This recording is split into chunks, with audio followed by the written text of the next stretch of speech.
就是爱袂强，就是不知用办法，就是安详，通不多领解释，欠啊解释，将你甲爱做伴，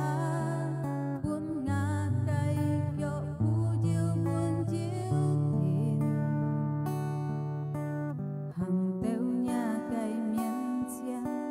通多领解伤，甲爱讲，接来爱生你。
hàn như thế ngay song xin thong na tí nhìn hắn này hắn xin sợ nhìn song xin thong lưới còn đó xem na lòng chung用力寂寞太太是这行前来该记得加速该为继续讲kỳ vời đó trong lời mùa thiên nhà thiên thời theo xa kinh công cá hà lội mùa thiên nhà thiên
弟兄姊妹要獻賜冇見阿照，來破小本掌穌上帝，即刻嚟寫三記，哈利路亞，哈利路亞，哈利路亞，即刻特先生，即刻嚟祈求本上帝，即刻嚟禱告。感謝你做咗上帝，見下照我哋撒安要渴慕嘅心嚟對你做咗上帝，我哋撒相信是我哋撒見拜你嚟讚美你嚟中有你一計嘅種愛本講下本我哋撒，是讓我哋撒後做最好嘅本意。感謝你做咗上帝，見下照我哋撒如果相信你做先知本我哋撒，你做一計愛本我哋撒，我哋撒後有人有嘅能力嚟對付。感謝你做晒咗上帝，我哋撒讚美你，我嚟見拜你，嚟中就你，因為一計讓我哋撒先過去。感謝你做咗上帝，而家嚟齊齊講哈利路亞，阿門。在破樹樣樣本主耶穌上帝，而家嚟講哈利路亞，哈利路亞，哈利路亞，熱切感恩頌本上帝，阿門，哈利路亞，即刻齊齊嚟破曉，即刻齊齊讚美上帝，阿門。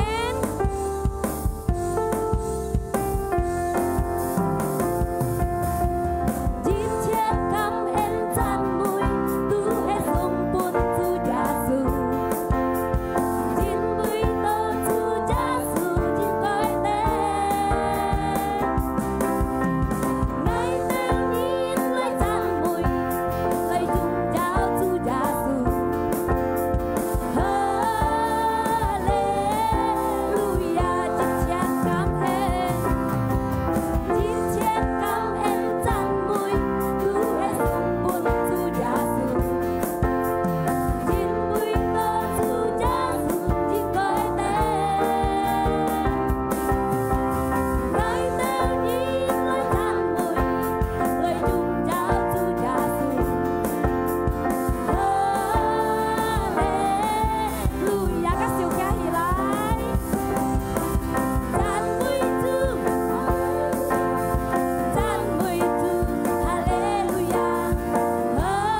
上帝，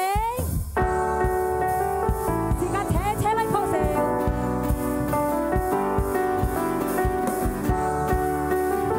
上帝本時間嘅意志阿們。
主耶穌上帝，感謝你主，兄弟姊妹，自家慢慢坐陣起，自家分準備，自家嘅心，自家嘅思想，自家嚟將就主耶穌上帝嘅心，自家想，自家要見半日，係上帝安好，係上帝嘅愛本自家。主耶穌上帝，我都是施救你，我都是安慰你，感謝你嘅恩愛恩待本我都是，所以見當照，我都是嚟讚美你。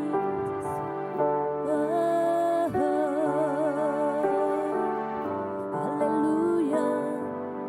耶穌上帝。到山裏讚美你，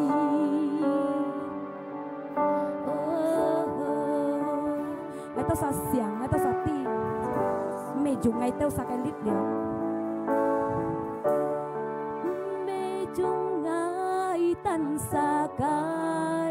力量，我要喺度全世界愛上你。Emotion chúng mi ngài tan saja maupun si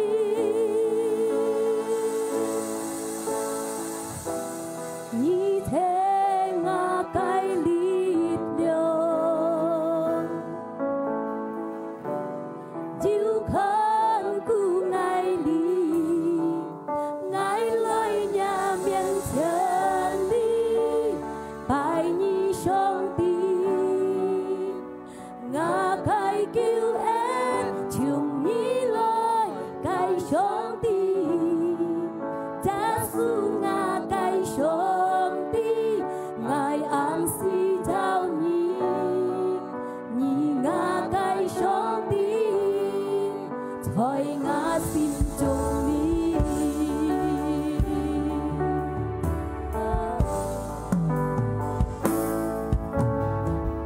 mê chung ngài tan xa cái lít liều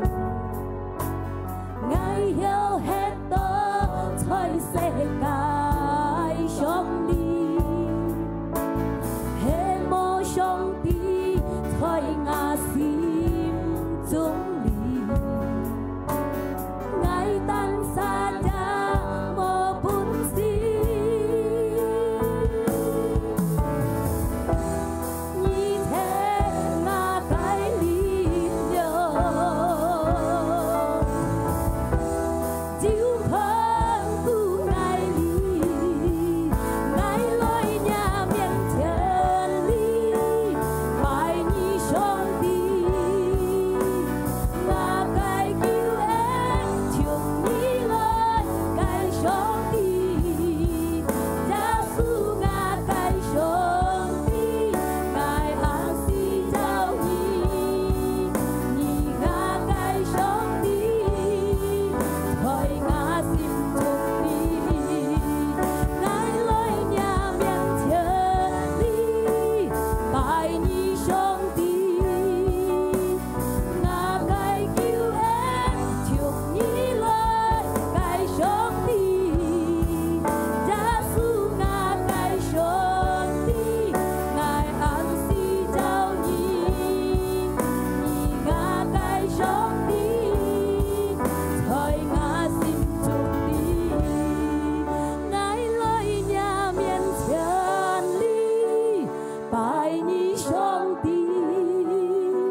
khai xin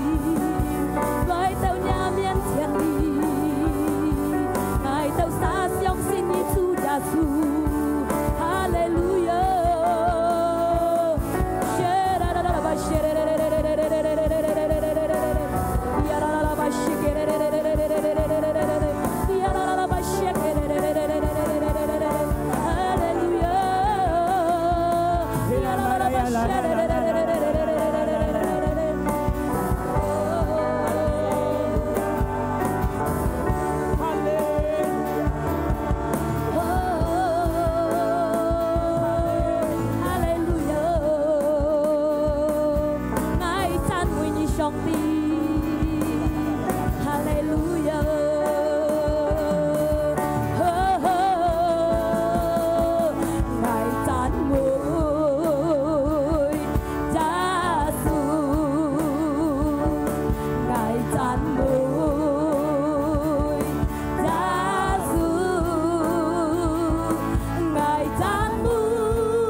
Ngài tao xa hoạt mù tự nhiên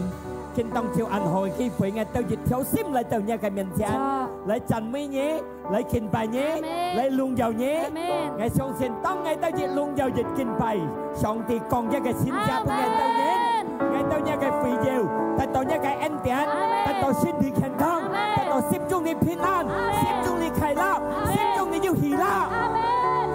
Cả dịch tao ngài tao chập nha cái phá, cầu mắt lung xuống nha cái phi dầu, cầu mắt thuộc nhiên cho nha cái phá, rồi nha cái phá. Ngài tôi thấy tại nhà cái phố không có nhà cái phá nên kêu tại ngài tôi bị tật xin, tại ngài tôi bị xin lý, tại ngài tôi bị khai lo. Phùng gia su Kitô cái miếng, ngài tôi chuẩn bị họ sáng sẽ lại con. Amen. Họ sẽ bên các cái chỗ, thấy các con Hallelujah. Gia su sạc này, gia su sạc nhé, gia su sạc sẽ cả. Amen. Amen, amen. Chẳng cho lung trùng hông thì gì mày muốn. Nà chẳng cho. Nà ngài xong xin lung trùng như tật phiên ăn như tật khai lá. Amen. Lung trùng như hột mù cái sim lại tới sòng tì cái miền thiên. Amen. Sĩ ca như hột mù cái sim. Kia cái phá. Nên cái phi phụ sĩ ca. Phút sĩ ca tật tọt sĩ họ gai. Amen. Nhưng vì sòng tì cái phá nhé. Kia cái chính đi. Tụi hệ sang. À bởi dù chính đi. À cái tại sĩ ca dù xin dạ. À bởi dù chính đi. À cái dù thuộc liếp. À bởi dù chính lý, à cái dù xin dạ Phật sen. Amen. Nhà sim chung như lưu sống từ cái chính lý, nhà sim chung như xin dạ Phật sen. Nhà sim chung như sống từ cái chính lý, nhà sim chung như tật đó sống từ chỉ họ cái ân tiền. Amen.所以講一夾一啲是個心中啲要上帝嘅真理。Amen。嗱，我相信很多新兄弟姊妹也要爭來嘅。嗱，我祝福你唔係不然，是個理在上帝方面，是個兄弟姊妹上帝錫你，隆重是個後來到你啲嚟聽上帝嘅話，真沒做。嗱，每兄弟姊妹每日拜六嚟嘅上帝也唔識讓你要照顧要保佑。Amen。嗱，即刻都係你日一日禮拜行半講道，佢耶穌基督本來是個特性，比特性嘅人要個特性，阿們。因為佢做了本是個特性，是個唔是去做，是個做乜接，是個相信，佢做了本是個特性，是個比特性嘅人要個特性，阿們。每人比特性嘅人要個特性，破少本做。嗱，luôn chuẩn bị特性嘅人要個特性啊。Nah, kinh tông chiều tầm mày xích ca còn ở bị tật xin nên những có tật xin tầm mày nghe hắn su hết xích ca lại ha tầm mày xích ca sang hà bởi chỉ đồ một tật xin tầm mày một chỉ đồ xin lễ tầm một chỉ đồ tật đồ sống thì cái anh tiền xích gì kia cái tật xin tận chẳng lung tung hương thì gì mày amen tận chẳng vẫn xích ca liao dù mà xích ca kiếm tổ chẳng là tầm mày ná xích ca ăn to sẽ chân đi hết đó xích ca ăn to ở tùy phù cái hết á nhưng bởi sẽ chân đi xích ca hắn sang sĩ ca phỉ khung hành như thế hạt tùy phụ ăn to bởi lán sĩ ca kiểm tra tật sinh cái lỗ bởi lán sĩ ca kiểm tra tật sinh cái anh tiền hay món á hay mày cái bởi lán sĩ ca ná nhưng bởi đó sĩ ca già hồng trắng sĩ ca tùy phụ rồi rồi một chú hạng xếp ở xảy ca hà lại rồi ngày hồng ấy bày chú ở hồng ấy tỏ cầu cái hay tùy chán á nhưng bởi sĩ ca lý sao phải lấy hết đó sĩ ca mũi nhất mũi sẽ xỉu sĩ ca tùy chán tùy chân tùy mày ná mang ở còn tùy lẽ xả lý này phong miền tùy sĩ ca tân xa thấy mơ ná dạ hồng xin xong tiệm liền một chú ăn xếp wow mạng trời chỉ đó một chú ăn xếp xong tí tí na cái sẹt ngay na ngay một chú xếp xảy ca hà lại na giúp xảy hay hay có sĩ ca không ấy ngay mày ngay trang ngay tật xin ngay tỏ cầu ở luôn vô chủ là sĩ ca chẳng tật xin gắt thấy mơ ná hồng xin xong sĩ ca được tùy phù nào tùy chân nào tùy chân sĩ ca hay sợi mốt vậy phân loại thấy mơ ná hắn như tùy chân mà cái ship phấn để một ship ăn to thì cả nhận ship để ship tàu bởi biệt diêu để ship tàu bởi thiêm nhau thì cả như đồ ship thì cả tiền phạt cả mùi giả ship đó cái hệ tùy chân mà nè như hệ tùy chân ngắn nè hắn như hệ mà cái thì cả tùy chân ấy thì cả lấy chi phí được tùy chân chọc hả ê như phải nhiều cả anh họ cậu xin khiếu chẳng thổ ngáy ấy dù tu rồi cho xong xin thông cái gì chân tùy chân mà nè ngày hy vọng sẽ cải chẳng ra cái tùy chân ở lại chân với Chúa amen liệt sẽ cả lấy xin thông ở lại bên nhân theo tàu lấy chỉ tham ca cả hung thì chỉ mấy tin mày những cái bay gì không theo đi đây chỉ sân nhân mô hi xin thông đi xin thông hay tùy chân mà nè ngay chỉ cùng tay cho nó mô hi lẽ ngay chọn ngay chỉ cùng tay cho nó ha cái 係對陣啊！實際上對住標準不是個特性，但係自家要對陣。透過人嘅背，透過聖靈做嘅工，自家看唔到嘅。聖靈幫自家冇來信主，假少係佢嘅工作。但係呢，自家就來信主嘅生活，自家就來信主自家人。所以聖靈嘅工作，你唔分係自家人得救，你唔分係自家人信主。所以按多嘛嘅嚟讓自家嚟到上帝嘅面前，讓自家相信上帝。還有兄弟姊妹嘅背，自家自空體嘅背，還有隔壁鄰舍嘅背嘅隆重，透過聖靈嘅工，透過佢講出嚟背，讓自家唔好來信上帝。嗰都係一個對戰，但係你打開心，打開嚟兩隻，一心打開嚟接觸上帝嘅恩典，上帝嘅特性，講下本嘢。阿門。見當就什麼特性嘅人？能夠強過你嚟，你爭拗，你特性拗，呢個特性揸本嚟，特性sẽ còn còn爭話，阿門，分明啱。hắn nhưng mà cái sang hà dịch ca suy đó, ngay ở liang sẽ, các xe linh này vay lại và利用nhân mà, phật nhân này vay và mang họ ăn mang gặp bốn nhân sinh, như lan cái gì cái xe linh dùng cái khéo lại lan dùng cái phá. Mang họ mang như gặp nhân sinh ya lòng ăn lip bài, các cháu tổ cái社會先啊，你去到幾蚊啊？係乜啊？下年跟人嘅做嘅工作們，下年嚟偷殺，表現乜樣？偷咪？偷你特性，偷你平安，偷你快樂，偷你嘅歡喜。佢係乜樣偷了？表現冇辦法，表現失落，表現冇歡喜，表現冇快樂。佢殺跳，佢偷跳。但係主耶穌講愛嚟，本以豐富嘅平安，本以豐富嘅特性，本以豐富嘅快樂。阿門。ผิดเพี้ยน相同กัน亞連嚟到偷，耶穌嚟到搬，即係做耶穌嘅事，係學搬唔學錯。阿門。分明，即係做耶穌嘅事，係做出耶穌嘅榜樣，搬，意思咪祝福人。ไม่ขั้นก่อนจุกฟุกลุยแก方面จุกฟุกเฝ้าเก่าจุกฟุกชนฟุกยิ้มชนกีปุ่นกิตตี้ก็ช่วยปุ่นอาเมนก่อนยังกับแบบนี้ขินปุ่น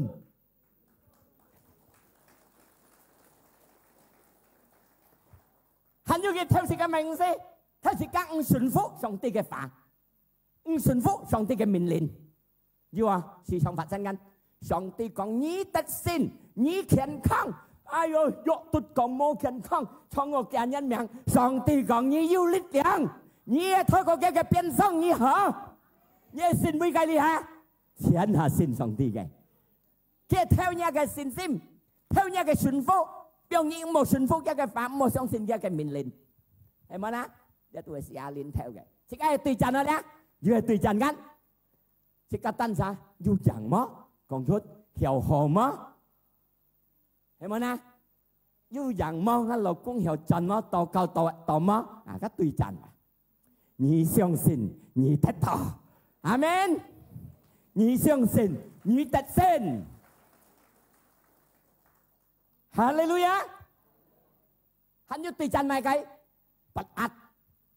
費心、小理、擔心，攏總是個對付，係咪啊？唔要人兩人。唔有謙卑嘅心，攏總是家對付，是家對戰。為壓人本人講到去對戰，是家係要忍耐嘅心，忍良人嘅心，本人平安嘅心，是家對戰咧。你會做上帝嘅人，天下去祝福人，去信人行，阿門，哈利路亞。因為自家有特性，上帝解個通才，佢做了特性問題家，自家被特性嘅人有個特性，jadi ayam pan yang自家特性啊，體質都係，講出來體質係，體質自家乜有特性，呀馬cái你tâm một馬cái問題你對付馬cái đồ họ，越天自家有特性，因為上帝做了特性問題家，體質自家超愛想愛記得。切家要全人強體嘅主，大家強體嘅主，大家同齊。切家係記得嘅想，切家要全人嘅主，強體嘅主，現代切家對於熱切嘅問題，對於熱切嘅馬嘅沙會熱對付嘅，全人嘅上帝嘅熱同齊，係記得係想，讚揚義工係記得。咋嘅？記得然後記得。但你應記得，記得，你對待乜嘅問題，對待乜痛苦，要費心，要付出嘅心，要不壓嘅心，唔要人量嘅心，記得，你要強體嘅上帝，但你同齊，本意要人量人，要造福本人，阿們，要做出好嘅本人。因為佢要強體嘅主，大家同齊，現代時間詩篇記馬斯末24節2節樣講到，因為佢要強體個嘅上帝，天然嘅上帝，天下太棒，該棒嘅上帝喺世間裏邊，天堂世間都假嘅，強體嘅上帝，天然嘅上帝，跟你同齊，現代你個突節，你對付嘅。不阿啲表示，自家隆重熱切已經過嘅，自家能夠強過去，能夠爭，能夠得勝。記得要全能嘅上帝，強大嘅上帝，不得平，有好嗎？有過嗎？有，要全能嘅上帝，現代一個，有好，一平嘅上帝，有你有好，佢帶你錢下好，人生帶你上天家，好超超。係冇啦，係講上帝唔係意思㗎，學嘅咩變嘅好超啦，唔係你射箭你開啦對戰啦，唔是對戰咯，極超我講啊，你也不學了佢講啊，咪幾多開啦，係冇啦，阿們。嗱，呢一家節嘅福音，提多23佢講到，因為到時間潛視喺射箭你黑打，但耶穌基督嚟。在基芒來都達得熱天切家去，切家你喺度時間表示潛寫，所以切家係揸本，切家有特性。但到耶穌基督嚟，你一個特性冇變hết，撇就等到切家去家計，你一個特性切家揸本冇變hết，但係呢，因為切家係記得，切家係想，切家要強體嘅上帝，全能嘅提幫，加切家同齊，現代切家行。所以是個有特性，阿們，哈利路亞。因為到嘅接喺呢個福音講，是個嘅盼望，上個節23，提多23，用到哈，提多22，呀，我用到個非唔一樣嘅特什麼非 MD 嘅。嗱，因為到嘅強體嘅上帝，自家嘅救主，自家嘅盼望出世界，自家嘅公眾一世界，強體嘅上帝，自家盼望出變一嘅戲，所以自家世界你行咗，所以你對付嘅痛苦問題不失分咗，一個盼望變出一嘅戲，自家想，自家記得，自家要強體，全能嘅上帝，大家同齊，現代自家個，大自家特性，對於隆重而且你對付嘅，咪晒相信晒，破少講哈利路亞。烏蘭安31第8節按樣應講到，因為到上帝，佢自家等啥，行在人面前。哇！來生買人唔歡喜嘅，自家嘅上帝嘅同齊，佢行自家嘅面前要咪嘅對付自家嘅，佢對付佢身，因為身對付到自家嘅上帝，自家掹到嘅前面兩步，上帝喺自家嘅面前，要咪嘅危險嘅嚟威脅自家，撇就要死要老虎，我講你死老虎意思恐怖嘅問題平痛。來到自己面，上帝嘅同在，佢行在自己面前，阿們，哈利路亞。然後佢講乜嘅？佢嘅同在，佢唔是表現嘢，也唔是冇才嘢，每人相信耶穌基督是靈，唔是講冇才嘢，唔是冇表現，唔是表現嘢，自家破少本自家嘅主是相信啥？細細更係講愛相信，是靈。唔是表現愛，唔識冇才藝，時常各愛通才，大愛去達成。阿門。哈利路亞！切家嘅上帝，錫切家，熱土嘅熱嘅小事，佢唔識表現你，時常要各你通才。你叫，你苦，你不安，你煩惱，佢啲。阿門。佢看你曉喊條歌嘅曉擔，佢忙做善事；佢看你冇本事開，冇本事擔，嘅善事發生。但係呢，練自家嘅信心。阿門。用自家上班。阿門。哈利路亞。嗱，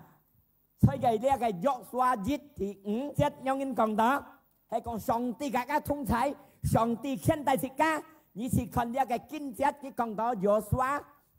亞記第5節。日責任冇本事對付你，日責任冇大漢本事對付你，係咪嘅馬嘅問題冇本事對付你，馬嘅痛苦冇本事對付你，阿神嘅信心炸滿，一盼望變出上帝嘅氣，一嘅信心，啲上帝嘅你通才，佢唔是變緊你，唔是冇才你，強大嘅上帝，隔你通才，是隔熱天，有過呢個突突隻隻嘅問題，因為到佢隔你通才，上帝隔通才冇三樣嘢，佢一樣嘢通才是家鄉姊妹，因為乜嘅呢？熱養嘅上帝，朝天朝地嘅上帝，在耶穌基督嘅名，大家通才獻大自家，去得勝。哈利路亞！唔是表嘅兄弟姊妹，還有一個真正強嘅經節講自家啲羅馬書8:31，係講因為打我係講咪啦，對於隆重日節啦，隆重日節乜嘅？一個煩惱，一個痛苦，一個不安，一個問題，隆重日節，因為到對於隆重日節我講咪？係講上帝幫切家，係講上帝嘅通才，係講上帝使我哋騙殺嘅通才，係嘛計本事對付呢？講一及一啲，你去，認土背，冇嘛計要對付，阿門。上帝幫切家，上帝嘅通才，嘛計問題冇本事對付切家，阿神嘅信心炸滿嚟。阿門！相信全能嘅上帝，強大嘅上帝，跟你通才。第二個問題嘛，計冇本事對付你，熱天自家遊戲得勝嘅路，相信他破小本做。第二嘅人班人自家有得勝對於呢個神法。第二嘅人出嚟，嗱，你很難啊，改變一個思想。改變到像上帝講嘅話，阿門。人班嘅世界有特性，自家就係改變自家嘅思想，改變到像上帝嘅命令去行，對得到嚟，一思想符合到，對得到上帝嘅命令，對得到嘅話，你就聽有去得先嘅路。因為到自家嘅天然最大出現一個思想，係咪呢？你係想曉好嗎？一對陣，上帝講透過一個變相，你得到好，一個思想曉好嗎？對陣間，你下自家改變自家嘅思想，對到上帝嘅話，對到一個福音，你得到一個恩典。阿門。因為到自家嘅思想十分重要，你想乜計，你得埋；你想到好，落心中獨立的，你處理下，你獻出達得好；你想到快，落一心中獨立的，你行動一下，你獻出達得快嘅事。思想十分重要，阿門。所以是跟律嘅，係講你律到唔好嘅，律到快嘅，心中什麼事你律，佢藏落你心中度，快嘅唔好嘅，跟你獻出，你行動，你違法，馬計會變快。但係你若是你思想你律到好嘅， lọ nhà sim chung tủ lý lý tít lý hăng nhiệt hạ lý tủ lý lý lẹo hạ lý chủ lý hạ nhà sim chung tủ lý tết cả hạ như hiện chút thiên hạ họ gầy amen nhưng mà nhà si sòng thì sòng tỏ họ gầy所以cái kinh chất Roma书12thì nhị chất anh nhong in cộng đó mỏ sòng ra xã hội nhong in cái si sòng amen mỏ sòng ra xã hội nhong cái si sòng 但係要改變呢個思想，今日900節家，唔好從所有從社會裏邊嘅思想，要改變呢個思想。講一個別啲，改變自己嘅思想。是到乜嘢？改變自己嘅思想，是到自己曉得，啊，每個上帝允許嘅，啊，每個上帝合意嘅。啊，每個上帝屬格嘅，設計有分別；啊，每個上帝唔合意；啊，每個上帝唔允許，設計有分別，要改變自己嘅思想，唔好從社會普通嘅思想，設計有真理嘅思想，設計嘅思想要對得到上帝嘅真理嚟行，一天設計有得勝。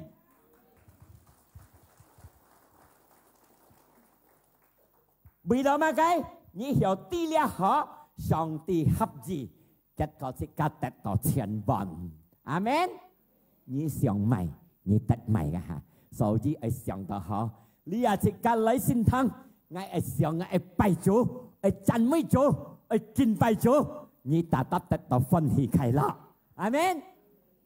你來信堂，我看嚟就按得你鬧嘅，按到講嘅，看你得到唔好。阿們，所以即家係上到好嘅嚟，我來侍堂來拜主，來讚美主。係講人咩到即家冇得笑到，唔跌頭大筆一面翻走，你入貨按上榜按樣大筆。但係一個思想上落好，我來拜主，我咩嚟義嘅，我嚟義主，但得應咪不壓。係講一思想冇改變。กับเปียกันอีชอบโมกันอีกองดอกใบโมกันอีตาเจ้าฟูเนี่ยก็思想上快你也反得你鬧唔係嚟信堂行人你出得到冇信堂得唔到上帝嘅恩典你思想上快你信堂嘅人按提條按得你鬧你得到唔好係講你嚟信堂你個思想上好嘅我按要頭兄弟姊妹齊齊嚟拜咗嚟得上帝嘅恩典，嚟聽上帝嘅反應，齊齊嚟讚美主。人家對付你人品好，佢嘅及別兩三錢講你冇講你都好，你嘅心中達得就好，你們嘅思想冇碌到唔好嘅，佢講嘅有你冇用碌，係咪啊？你冇碌佢講嘅唔好嘅，你達得心中你得到平安，得到上帝嘅恩典，得到嘅錢好嘅。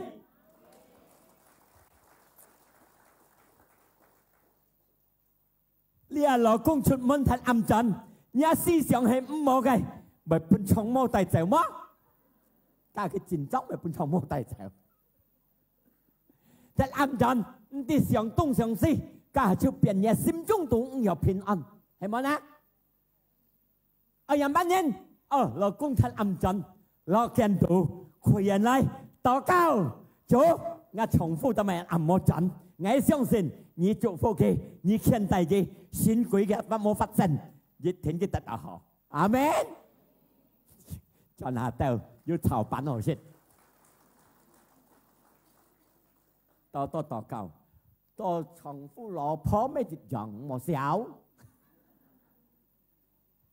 係咪啊？大家一樣，大家係相信，講個好嘅，唔好相反嘅，你相反，你得快。想好得好，阿們。因為到呢個思想落心中獻出自家嘅下手，阿們。簽人書23第7節按樣人講到，簽人書23第7節按樣人講到，因為從你想出你信出，這邊按樣人嚟講，哈哈，你想出咪，你錄咪，就會變出樣。還有啲談福音又經節有人講， ngay xong mà cái bị chặt vào ngay bị hiện xuất bên ngay mò ngay chặt có thể mò ai giúp là nó cũng bị chọ ai giúp nó nghiên cứu所以是个思想才会想到好前面是个门看到莫想个坏的来生阿们哎呦救我哎呦太大哎呦两个前面在耶稣基督一天要飘天嘅盼望一個前途唔是chết在耶穌基督裏面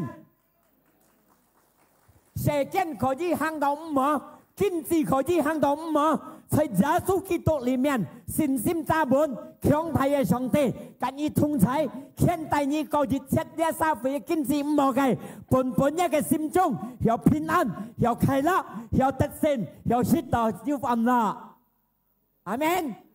你嘅思想在社會入面哎呦向我金上嘅兩條路啊每金喜啊是盼望冇安樂你想買你心中就得買阿們所以想到回來釋放公義子前後釋阿們公義子任theo phụ con thọ đạo vườn thiên hồ xịt思想上好又是破解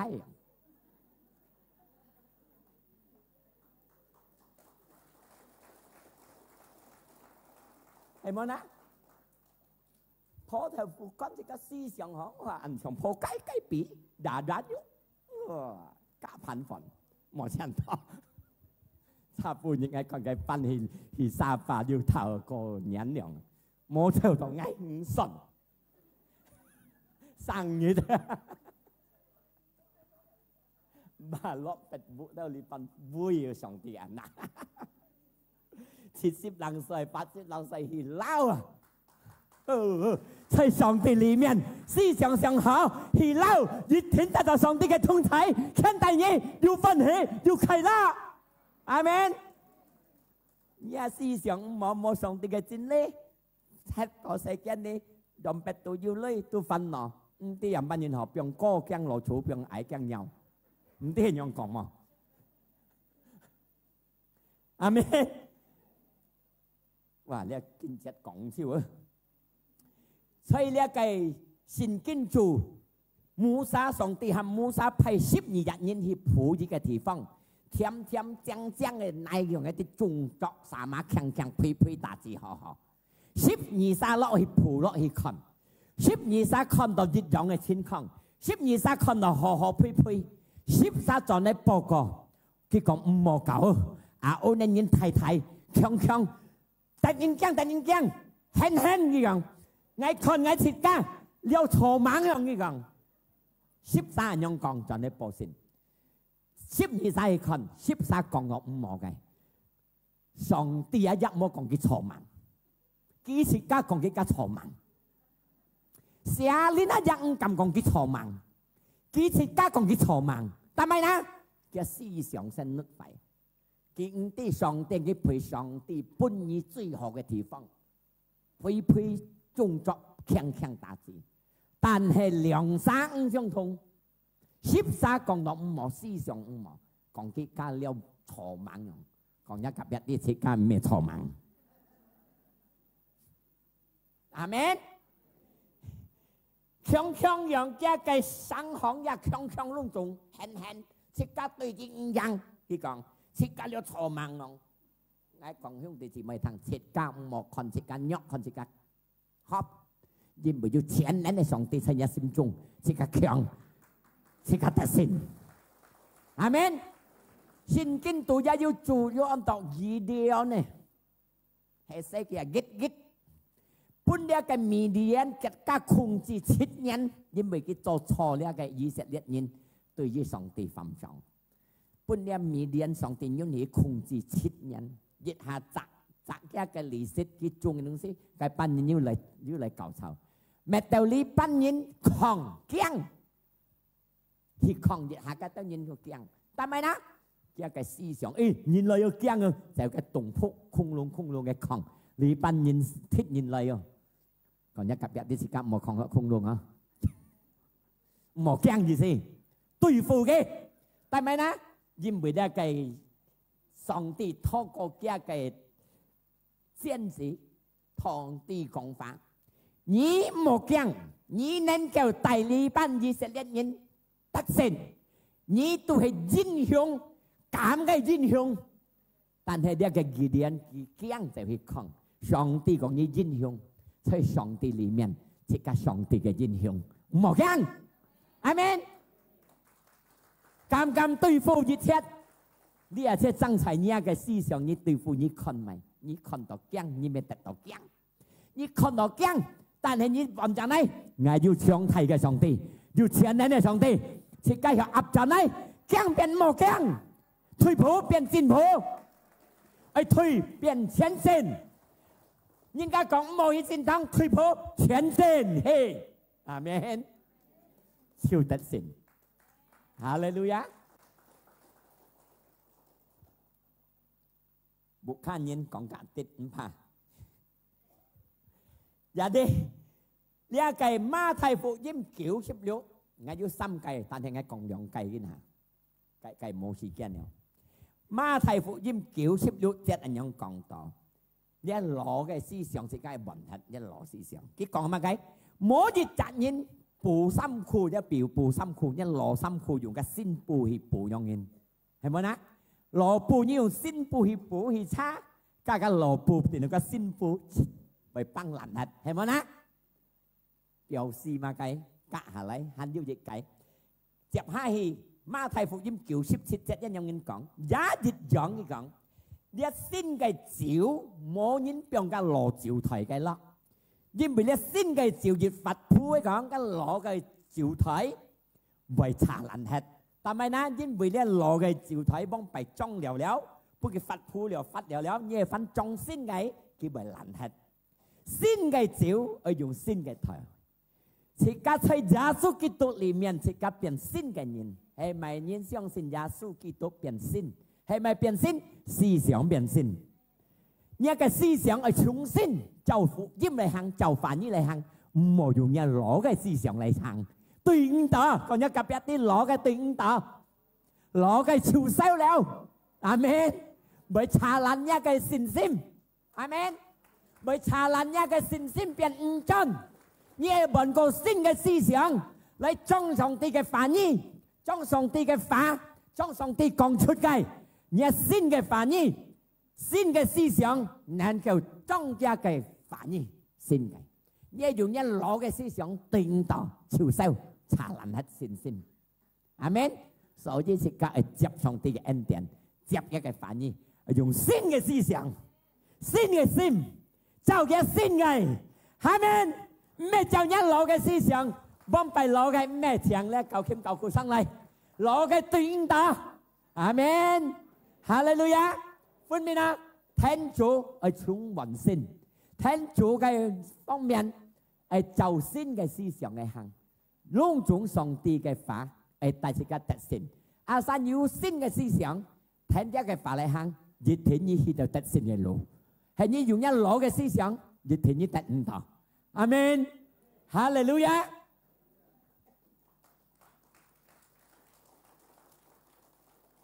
你計唔可以講兩計都夠了，記得阿山要兩計設計去做嘅。記得想是加入強大嘅主，大家同齊。記得係改變是加嘅思想，向上帝嘅思想一樣嚟做一個反應。然後個揸門一個反應，順服一個反應，唔好驚，因為是加入上帝嘅同齊。阿門。託小本上帝嘅齊齊去好嘅。耶穌我該主愛相信你。耶穌我該主愛敬拜你，耶穌我該主愛親愛你，耶穌我該主愛讚美你，耶穌我該主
有本家將你嘅做，向住姊妹們，上帝嘅法即刻朋友，即刻熱天以後特先，阿三要對付問題，對付痛苦，對付馬嘅熱天和細細嘅你哋聽到，記得，想，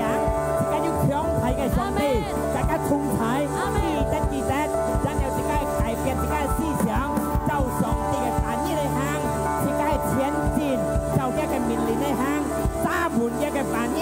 順福一個反應，無驚，因為自己強大嘅上帝，大家同睇，帶自己去得勝嘅路，係講義勇嘅智慧，要有嘅信心，我相信馬嘅問題嚟到一個身不如何，而能夠變得勝嘅人，得勝要個得勝，因為要耶穌基督，要善靈，跟佢同睇，善靈跟佢同行，要平同擔當一節樣，啲人能夠帶你一個一個痛苦，帶你一個一個煩惱。本來要強大嘅上帝，唔是讓一啲，唔是咁冇才藝，思想一啲嘅同體，相信晒講阿們。禱告luôn cùng những cái phỉ diệu, tất cả những cái phá, trong những cái phải hàng, thì hiện nay cái tất xin cái lũ, phụng Giêsu Kitô cái miếng, ngài tôi祷告, ngài tôi cảm ơn, chỉ cần sai lại講, Amen, Amen, Hallelujah.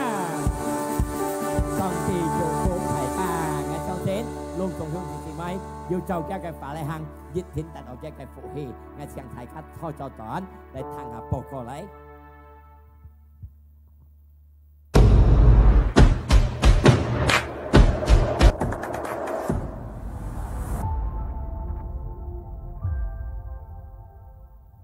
kinh hà sĩ can chỉ cái lối bún phung hiền thiếu chỉ mồi phung hiền nhịp lối xin phung tù hì săn phui chi si thiếu chỉ mồi phung hiền nhịp tròn xong tù hì chơi bồi mũi cài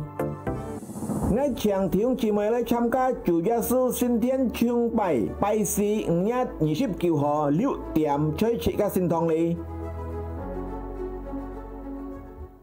hạ khai chi phủi mũi chặt bài liệu si tiệm Chiang nhân sau nhân chi phối mới chạm bài liệu tiệm bàn âm bút theo. Chỉ cái xin thông dư lượng lên chi phối lý bài nhất thì toàn kiều tiệm thì nhị toàn liệu tiệm bàn. Song tùy chú phụ thầy chế ca. Dạ, phó sư vấn cái chỗ. Nhị kiều hỏi ra đó nha. Dạ, su song thiên này nhị chế bị tết. Mà nhìn ai lấy tham ca còn như lấy tham ca á. Giúp giảm thêm không? Kita đã. Các kỳ nhằm giá su song thiên cái nè ngay phân còn cả liên quân hiông thì chỉ mấy tháng hà dạ bài liếu so này hiông thì chỉ mấy hà dạ bài liếu thì cả li hạ ca si với du hạ ca phục hết nhá nhưng mà cái gì xí na thì cả hà bài liếu si với thì cả du chôn kho tỏ cầu bún lung trồng hiông thì chỉ mấy du thùng khu cái du phiền cái du má cái môn thi cái thì cả du chôn kho tỏ cầu thì cả xe lên tận sòng thì cái anh tiềnบุคคลยันยุเขียนข้องไงยุมุนทีไงขอยี่เซลกี่เลยน่ะเทสันห้องติดจีมายากของยุเทียบขอยี่เสียงเทียบกี่เลยยี่จ้องเทียบอย่างนี้สุกัดเลยต่อสั่งนะน่ะเลยต่อจ้องละที่การเมย์ใส่โกหลังปังงั้นนี่อาเมนเท่าที่การใส่ชุดโบทังนี่นะน่ะเทสันห้องติดจีมายละแต่เดี๋ยวสินฟงที่การจุ่มผีทางที่การฟงเหียนที่การเคียงที่การใช้เลยต่อเก่าngắt xin ai cái thiên phố cầm xe như cái anh tiền ngày tao hành nén yêu kỳ phải lấy tay lấy cái phụng hiến như cái phụng hiến là thay Giêsu Kitô cái miếng xin sáng lấy tổ chủ cái cùng gió nà cái tổ chỉ cái kết trước là cái gì với ngài theo tan vui hai cánh cho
上摩擦之間，